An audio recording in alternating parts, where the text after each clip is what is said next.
Hello दोस्तों, मैं निरंजन सिंह आपका अपने YouTube चैनल के माध्यम से हार्दिक स्वागत करता हूं। और जैसा कि दोस्तों, कई सारे दोस्तों ने बार बार कमेंट्स करके हमें अमेरिकन एम्बेसी और वीज़ा सेक्शन से रिलेटेड क्वेरी मांगी है और उन्होंने कहा है कि आप हमें अमेरिका एम्बेसी से रिलेटेड वीज़ा की इंक्वायरी हमें बताइएगा ताकि हम वीज़ा अप्लाई कर सकें।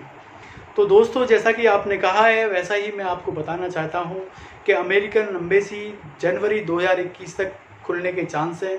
दिसंबर, नवंबर और अक्टूबर, सितंबर, अगस्त, जुलाई ये चांसेस बिल्कुल नहीं हैं। 2020 में एम्बेसी बिल्कुल भी नहीं खुलेगी, क्योंकि उसके पोर्टल में अगर आप जाएंगे तो पोर्टल में ना तो कोई अपॉइंटमेंट स्लॉट आ रहा है, ना ओपनिंग का कोई मैसेज है, बिल्कुल ब्लॉक क्लोज है।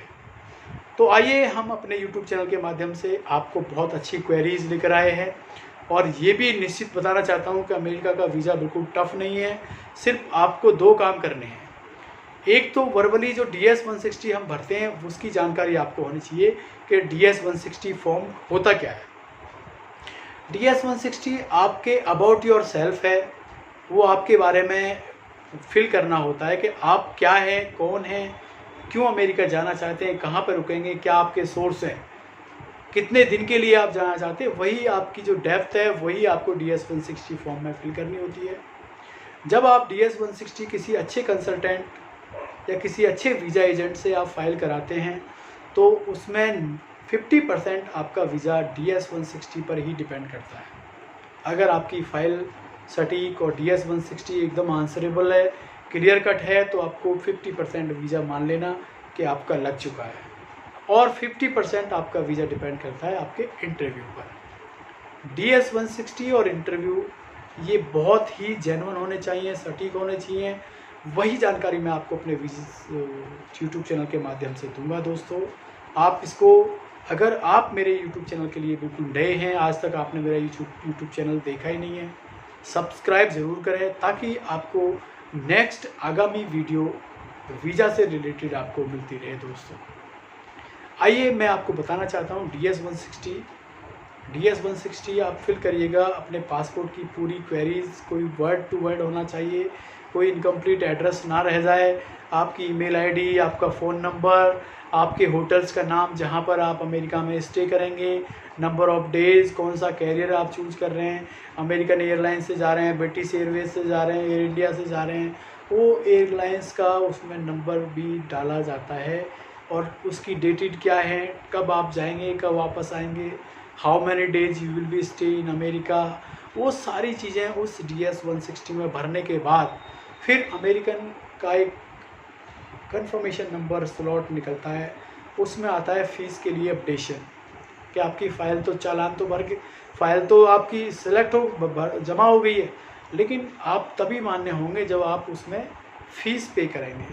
तो वो अमेरिकन कंफर्मेशन नंबर आपको देते हैं, उसमें एक चालान भी आता है साथ में। उस चालान में आपको फ़ीस जमा करनी होती है। या तो आपको फ़ीस जमा करनी होगी एक्सिस बैंक में या आपको सिटी बैंक में। इन बैंकों के माध्यम से आपको ये फ़ीस जमा करनी होती है। जैसे ही आप फ़ीस का चालान जमा करते हैं, मात्र 3 से 4 घंटे में अमेरिकन पोर्टल पर आपकी फ़ीस रिफ्लेक्ट हो जाती है। जब फ़ीस रिफ्लेक्ट होती है उसके तुरंत बाद आप उसके अमेरिकन पोर्टल में जा कर के आप अपनी अपॉइंटमेंट ले सकते हैं।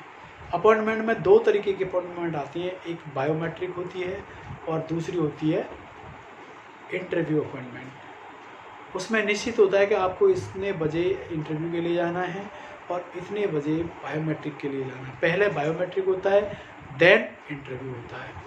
तो आपको जब ये DS 160 भर दो और अपॉइंटमेंट के लिए स्थगित हो जाए डेट, तो आपको अपने रिलेटेड डॉक्यूमेंट्स वीज़ा से, जैसे कि 6 मंथ का बैंक स्टेटमेंट्स, प्रोफाइल क्या है आपकी, आप किसी कंपनी में जॉब करते हैं, आपकी डेजिग्नेशन क्या है, तो विजिटिंग कार्ड, आई कार्ड, आपकी सैलरी स्लिप, ये सब डॉक्यूमेंट्स आपको कैरी ऑन रखने हैं।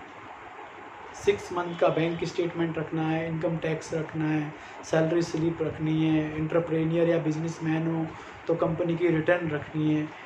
आपको डॉक्यूमेंट्स सारे रखने हैं, क्योंकि काउंसलर कब आपसे कोई प्रूफ मांग ले कि अगर आप बिजनेसमैन हैं तो show me your identification. show me your I-card of your business, they can put up more question to you. But आपको ये सब चीज़ें रखनी होंगी और प्रिपरेशन के साथ आपको इंटरव्यू के लिए जाना है।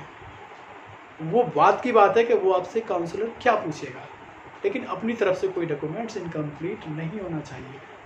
तो DS 160 ही 50% वीज़ा पे वीज़ा लगाता है, उसके बाद 50% आपका इंटरव्यू क्लियर होता है, आपको वीज़ा मिल जाता है। अगर आपका 50% आपका DS 160 इनकम्प्लीट है और आपका इंटरव्यू भी इनकम्प्लीट है तो आपको वीज़ा नहीं दे सकता काउंसलर। मैं आपको ये गारंटी देता हूँ। क्यों कि वीज़ा तभी लगेगा जब आपका DS 160 सटीक हो, आंसरेबल हो और आपके वर्ड टू वर्ड मेंशन हो और क्लियर स्ट्रेट फॉरवर्ड हो। उसके बाद इंटरव्यू में आपके वही DS 160 से वो आपकी एप्लीकेशन लॉग ऑन करता है और आपको बस पूछ लेगा वही क्वेश्चन। तो आपको दोस्तों वही क्वेश्चन का जवाब देना जो आपने DS 160 में मैनिपुलेट किया है, आपने माइंड में कंसंट्रेट किया है, वही क्वेश्चन का जवाब आपसे पूछेगा, आपको वीज़ा मिल जाएगा। लेकिन तब जब आप 50% आंसरेबल हैं DS 160 से और 50% इंटरव्यू। तो दोस्तों इसकी कोई बड़ी रिक्वायरमेंट्स नहीं है। B1 B2 वीज़ा के लिए 10 साल का वीज़ा होता है और इसमें 6 मंथ मिनिमम स्टे है। आप आराम से 6 महीने 5 महीने 25 दिन आराम से आप US में रुक सकते हैं। आप कहीं पर भी घूम सकते हैं, किसी दोस्त के साथ रह सकते हैं, टेम्परेरी अगर आप किसी के साथ काम भी करना चाहें तो कर सकते हैं। लेकिन अगर आपने 6 महीने से ज़्यादा ओवर स्टे कर लिया तो फिर आपकी एंट्री मुश्किल हो जाएगी, आना भी मुश्किल हो जाएगा और वीज़ा को डंप कर देंगे। तो दोस्तों जब आपको वीज़ा मल्टीपल मिल गया है तो आप कभी भी काउंसलर या जब आप इंडियन इमिग्रेशन पार करते हैं, जब आप अमेरिकन एयरपोर्ट पर होते हैं तो वहाँ पर प्रोटेक्टर जनरल जो होता है वो आपसे पूछता है कि how many days you will be stay in America. तो आपको वहाँ पर ये नहीं बोलना है कि 15 दिन के लिए हो, 20 दिन के लिए हो। आप ये कह सकते हो more than 30 days, more than 2 months, more than 4 months, ऐसे करके बात करिएगा। ये नहीं कि जी 15 दिन के लिए, क्योंकि अगर उसने आपके वीज़ा पर मेंशन कर दिया कि 15 दिन में आपको रिटर्न करना है तो फिर आप 6 महीने नहीं रुक सकते। ये वहाँ की कंडीशंस हो गई हैं। तो दोस्तों अमेरिका का वीज़ा लेने के लिए बहुत कुछ हौच पौच नहीं है, कुछ नहीं करना। आपने सिंपल वे में एक अच्छा सा ट्रैवल एजेंट चूज़ करिएगा जो वीज़ा सेक्शन से रिलेटेड हो, जो वीज़ा के बारे में माहिर हो।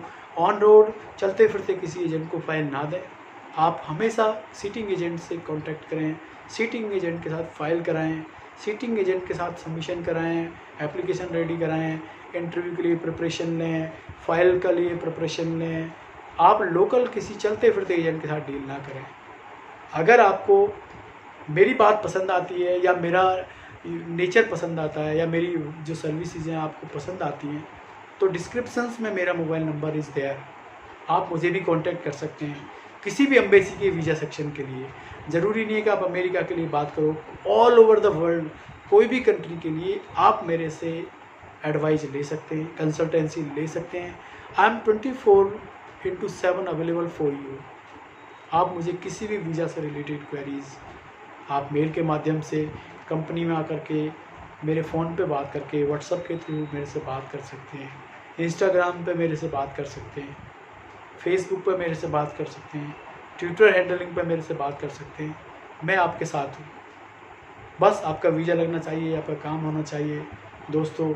तो अगर आपको B1 B2 वीज़ा लेना है तो आप मेरे से ही नहीं, आपको सीटिंग एजेंट दिल्ली में हैं, बहुत सारे पंजाब में हैं, ऑल ओवर द इंडिया में बहुत सारे ट्रैवल एजेंट्स हैं। मैं कभी किसी ट्रैवल एजेंट के बारे में ये नहीं कहता, लेकिन सीटिंग एजेंट होना चाहिए गलत आदमी के साथ जो ऑन रोड है, जिनका कोई बेस नहीं है, ऑफिस नहीं है। आप उनको पासपोर्ट, डॉक्यूमेंट, पैसे ना फंसाओ। पैसे भी डालो तो करंट अकाउंट में डालो, जहां आप लीगल वे में आप उनसे टॉक कर सकें, केस कर सकें। कोई प्रॉब्लम अगर आपके साथ चीटिंग हो गई है तो आप एक्शन में आ सकें, पुलिस आपका साथ दे सके। तो उस तरीके का रास्ता आप अपनाइएगा। चलते फिरते लोकल एजेंट को किसी भी तरीके की कोई फाइल ना दें दोस्तों।